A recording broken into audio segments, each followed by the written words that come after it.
আসসালামু আলাইকুম। আলহামদুলিল্লাহ, অনেক সুন্দর একটা ভিডিও নিয়ে হাজির হলাম। ভিডিওটি শেষ পর্যন্ত দেখুন।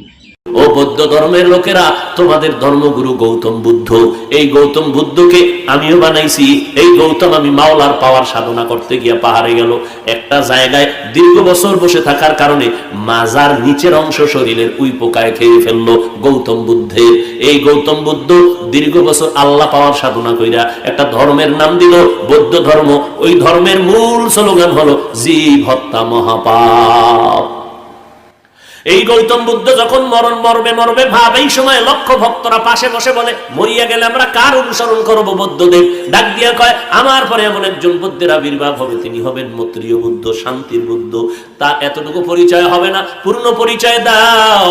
গৌতম বুদ্ধ বলে, শুনে নাও, আমার বিদায়ের পর এই জমিনে এমন একজন বুদ্ধের আবির্ভাব হবে, তিনি শান্তির বুদ্ধ। আর একটু পরিচয় নাও, তার বাবার নাম হবে আব্দুল্লাহ, মায়ের নাম হবে আমেনা, তার নাম হবে মুহাম্মদ। ভিডিওটি কেমন লেগেছে অবশ্যই জানাবেন এবং আমার চ্যানেলে নতুন হয়ে থাকলে চ্যানেলটি সাবস্ক্রাইব করে দেবেন।